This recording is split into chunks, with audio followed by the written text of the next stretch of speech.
I'm Kit Noonan. And I'm Kaylin Serena Stanton. We're certified coaches and best friends from different generations who aim to simplify wellness. Soulfull Wellness is a personal evolution podcast and community that embraces living well your way.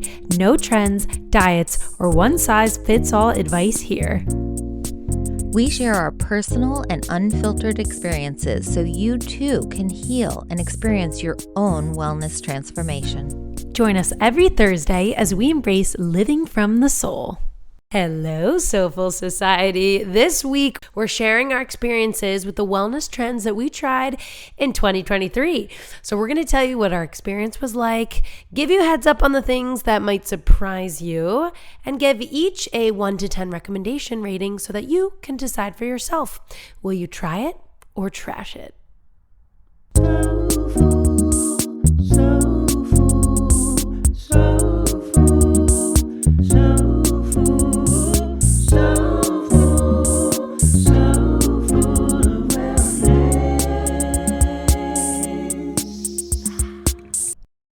Hello, listeners. Thank you if you are already following this podcast, and please consider doing so if you are not. A really big thank you if you have left us a rating and review. If you have not done so, here is your motivation. Write us a review anytime between now and the end of January, and you will be automatically entered into our next giveaway. And this one's a really good one that you're not going to want to miss. It is a Soulfull beanie, exactly like the one I'm wearing in our cover art. Post your Apple Podcast review ASAP, and we'll draw one lucky listener who will announce at the top of the February 8th episode. Then if you're the winner, we will mail the beanie to you, and you will love it so much. I love mine. I wear mine all the time. It's a great winter accessory to keep your beautiful head warm. And look stylish and fashionable and soulful at the same time. Guys, before we get into today's episode, I know you can probably hear it in my voice. I apologize in advance. Ironically, because I think it was just a few weeks ago that we released the 9 tips for boosting your immunity this winter, I got myself a little cold. So here we are. I'm braving this cold, trying to utilize those tips. I don't know. I'm going to get into some zinc today. I didn't have any. And I re-upped on my vitamin C liposomal. So, you guys, I'm going to try to kick this to the curb. But bear with me this episode. Now, today, we are pumped to talk to you about the wellness trends we tried this year.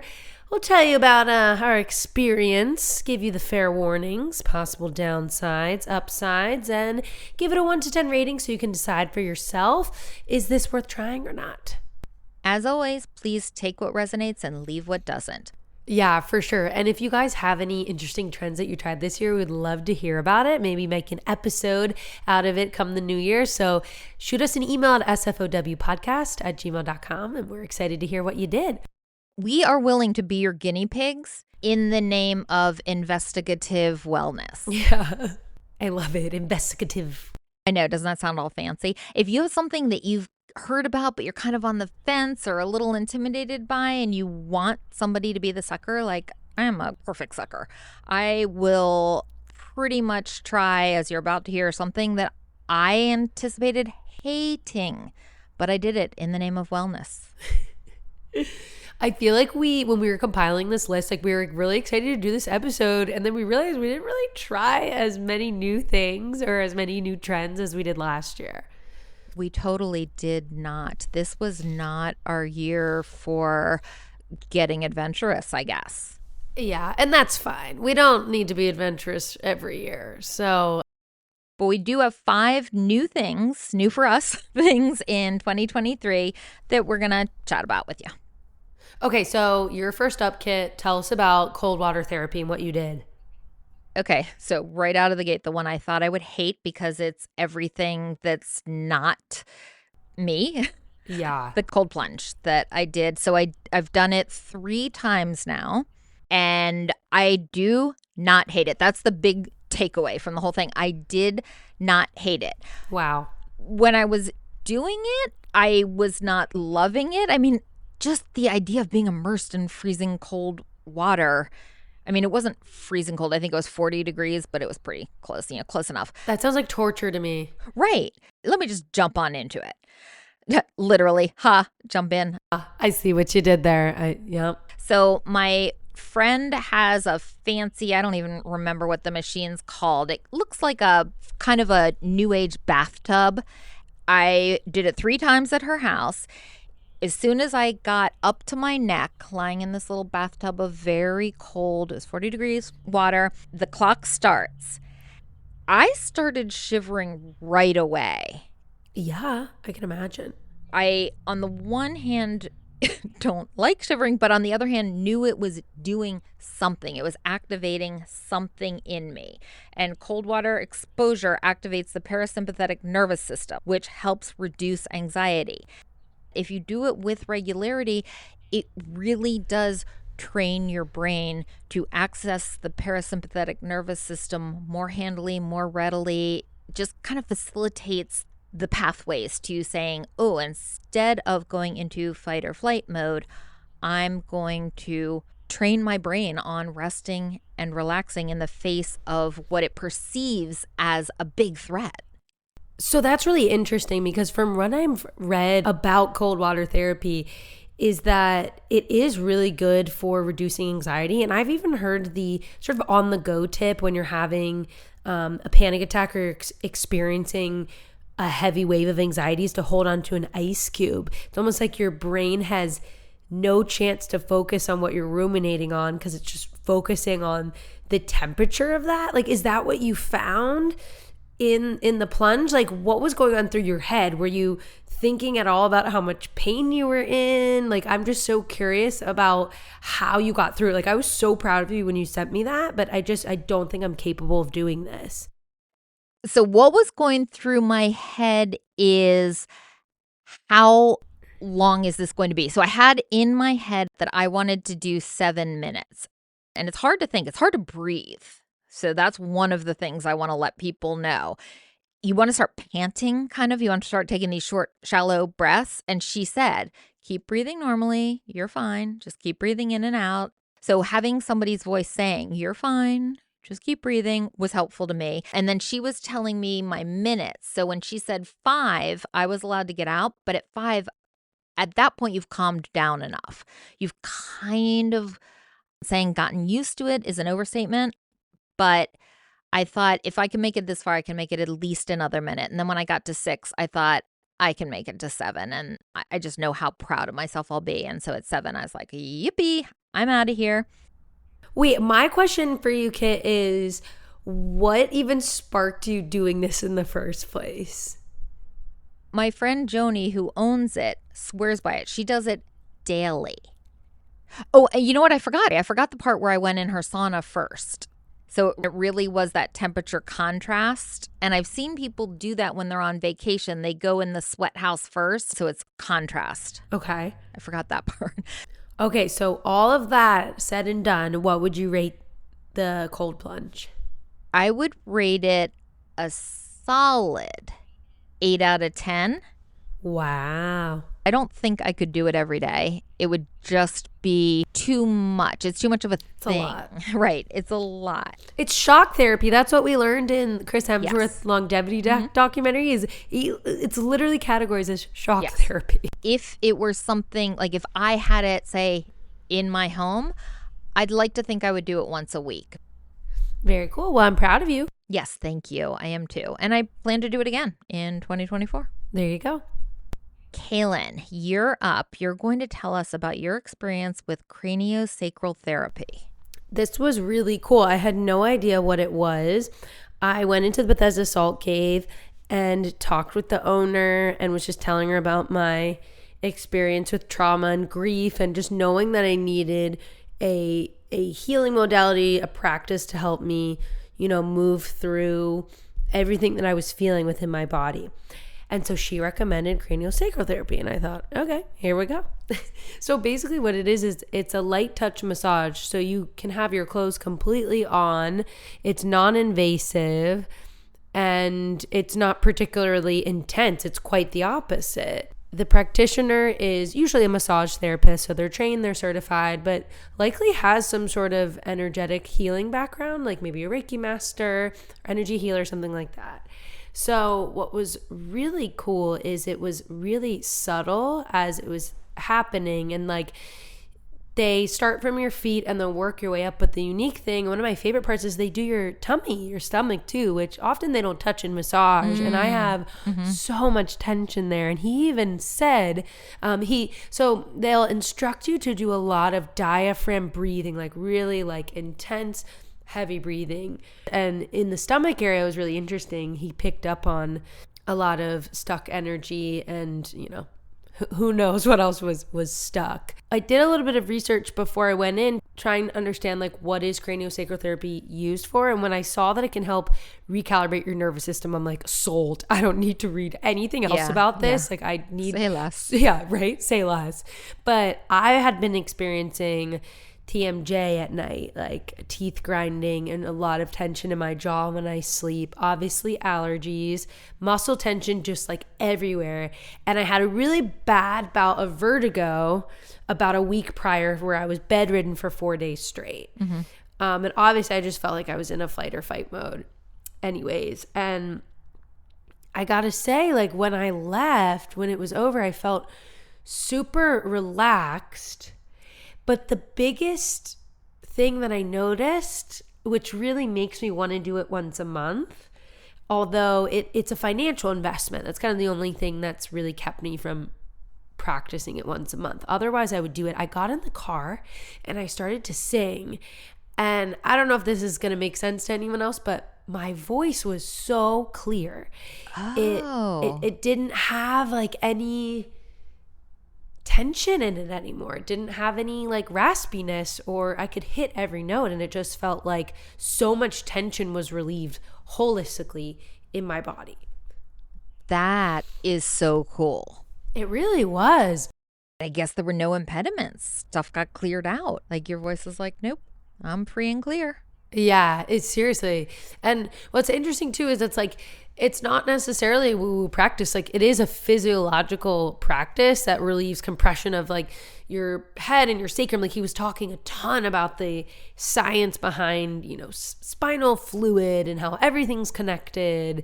And so while it being non-invasive and it's very light touch, it just feels like it permeated through everything. Like not only the muscular system, the skeletal system, but the energy system as well. So that's what I found to be really cool, like a cool extra side effect where I felt way calmer and more peaceful. It's sort of like when we come out of the sauna. Yeah, I mean, now you know. Like we just feel like, we're good. Almost like we could have been at the bar having a couple glasses of wine. I swear those Fridays when we sauna, I go home and it's better than having been at happy hour. But I feel that same sense of calmness. Oh, for sure. Yeah, it's like an unintended side effect. You're like, I go in for physical stuff and then I come out mentally. Okay, so I just Googled it real quick, like just to be able to try to put it into words. And this is interesting. It says craniosacral therapy is a gentle way of working with your body using a light therapeutic touch to encourage the release of symptoms caused by physical, physiological, and emotional stress. So now I understand why she recommended this practice for me. So what is your rating? I'm going to rate it an 8 out of 10. Solid. Would definitely do it again. Love that. Okay, Kit, tell us about your experience with biotech and wellness this year. Nobody's going to be surprised that I'm about to talk very briefly about my Aura Ring. I think we could not do this episode without it because biotech and wellness is such an emerging field. One thing that I love so much about my Aura Ring is that I really am using the information every single day to make small, better choices for myself. And its visibility and its presence is a constant reminder. You know the old thing about tie a piece of string around your finger to help you remember? It's a little gold band around my finger. I see it all the time. I feel it all the time. So it's that reminder that I need. Well, I'm really happy for you. I know that you're a numbers and data lady. So that makes sense. I wonder, I don't think like for a person like me, I really want the gadget, but hearing you say like I just don't know what I would do with that data. So unless it's gifted to me magically, I don't see myself trying this wellness trend because I'm not a numbers and data gal. I think I would get too overwhelmed by all of that. But it's all about doing what works for you. I absolutely get where it could go the other way. It could stress somebody out. And they'll say, like, what do you want from me? I was basically in bed for 9 hours to say I only got 7.5 hours of sleep. Like, that could go the other direction for some people. I completely get that. So know yourself. Know what's likely to work for you. Hashtag know yourself. Okay, we love it. Okay, amazing. Tell us about frequency-based healing. So I've been listening to these Spotify playlists that have different frequencies. And I gotta say, it's wild the difference it makes, particularly if I'm in a really bad mood that I can't seem to get out of. Like, it's not like a standard, like, oh, I'm feeling really sad or it's just a heavy time. It's more just like when you're feeling like irritable and cranky, you kind of don't know why, and you can't kick yourself out of it. So I put on these frequency sounds and I don't know, guys, it cures me. It's something happens within my brain that has a psychological and physiological shift. So for sleep, for example, I've been listening to Reiki healing and 40 hertz. I heard that 40 hertz sound therapy is like helps promote your brain to get it into gamma brain waves and improve focus and concentration, alleviate stress and anxiety. And it's incredible. Okay, here's my favorite thing about it. It's free and all you need is to be in the same vicinity as it for it to seep into your subconscious. Like, that's what I love about it. So I pop it on if I'm having kind of like an anxious feeling before bed or like I have too many thoughts racing. I'll just put on some frequencies, put it on my bedside table on my phone, put the volume up just to a level that I can hear it a little bit. And it works like a charm, you guys, I gotta say. I go right to sleep. I don't have too many interruptions. It's not like a magic tool for like no nightmares or anything, but I don't think I've noticed any nightmares when I play this stuff. But it's really cool. It's a growing body of research in this sound therapy. And as you guys know, I love doing sound bowls and sound healing, which I did a lot of last year, which is really transformative and like kind of intense. I feel like this is a lot less intense. You can just find something on Spotify. Like 174 hertz can relieve pain and stress. 285 hertz can heal tissues and organs. 396 hertz liberates fear and guilt. So it's pretty cool, the variety of healing that sound therapy can provide. That is really cool. And I don't know how they discover these things. Like, do they just play every different interval and ask people? Like, is it some massive study and they just say, what'd you notice? No, I think they probably put all of those things on your brain. They stick all those things and they put that helmet on. Oh, those diodes, and see what's getting activated or what's getting placated. So when you're listening, is there music and the frequencies are played under the music, or is it just sounds? Are you actively hearing a good question. sounds? So I have an entire playlist of like meditations and frequencies, and so some of these songs will be like an hour long that has like raking music and the frequencies, and then some of them are just frequencies and they aren't as long of a song per se. So you're aware that you're hearing them. Like, you can hear this tone, you're just not really paying attention to it because you're falling asleep. Yeah. Okay, very cool, because I listen to my recorded books, but sometimes, especially lately, I've noticed I'm really actively listening. So when I'm starting to nod off, I'm kind of fighting to stay awake because I want to hear, which is the opposite of what I'm supposed to be doing. Ugh, I fight to stay awake every night. And when I catch myself doing that, I'm like, nope, you don't get to listen anymore. I'm turning it off because you're fighting to stay awake to hear it. You can hear it tomorrow. Maybe I need to switch. What was your rating for the frequency-based healing? Oh, that's tough. I'm going to rate it a 7. Okay. Like, I'm going to keep doing it. Sometimes it's a bit much, so I'm going to keep experimenting. I'm going to give it a 7. All right, tell us about the last wellness trend. I will tell you about my microneedling experience. I am 2 of 3 into a series of 3. I did one in late October. I did one in very late November, and then I'll do one in very early January because I wanted to not look like I had a sunburn for the holiday season.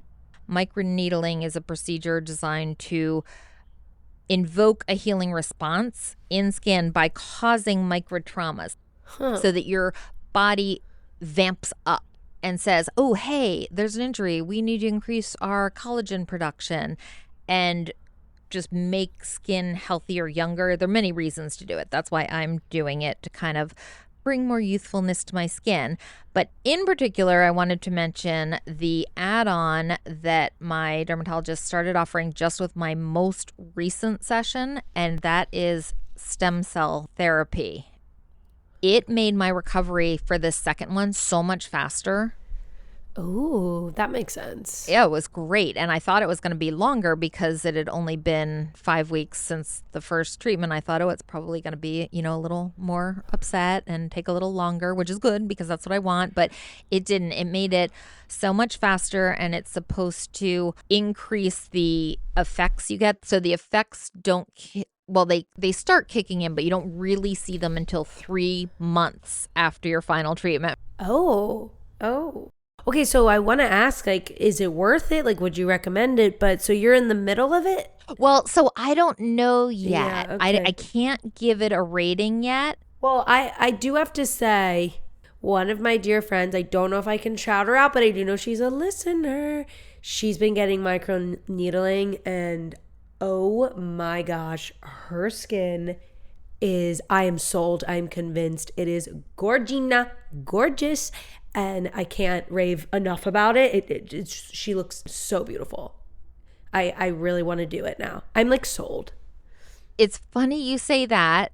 The reason I started doing this is I was standing at the receptionist's desk checking in, and another lady was checking out, and she had the most spectacular skin. It was so beautiful. It was just skin goals completely. And I said something to her about having skin envy, and she said, oh, I was just doing my 3-month follow-up. I did exactly what I'm doing now. And then when I went in for my appointment, which had nothing to do with the microneedling, but I said, hey, I just met this woman, and if my skin can look anything remotely like her skin, count me in. And so we talked about it and planned, and then a month later was when I had my first treatment. So it's funny you mentioned that because it didn't even occur to me to say what got me started, but it was a woman with spectacular skin that I just wanted to be remotely adjacent to. Right? I think that's definitely going to be a micro trend. That's definitely going to be a trend that I try next year, you guys. I want to do this microneedling because I feel like the two women who inspired us to think about doing this are a walking beauty advertisement for this treatment plan. It's wild. It looks so good. Right. So what would you give microneedling? I'm going to have to end on a cliffhanger here and say, tune back in next year for our wellness trends we tried this year, when I will give full, because it won't be until April that I really start seeing the real effects of it. So it's too soon. Okay, too soon. Well, you guys, there you have it. There were the wellness trends that we tried this year. If you guys want to share with us the wellness trends you tried, we would be so excited to check out what you've been doing. Or if you want us to be your guinea pig and try something that you're interested in, shoot us an email at sfowpodcast@gmail.com. We love you so much, and we will see you next week. Thank you so much for listening. We love you. Peace, love, and light. Peace, love, and light. The Soulfull Wellness hosts are certified health and wellness coaches. This podcast is intended to inform and entertain listeners on their wellness journey. This podcast is meant to enhance, not replace, listeners' care from doctors, therapists, or other medical providers.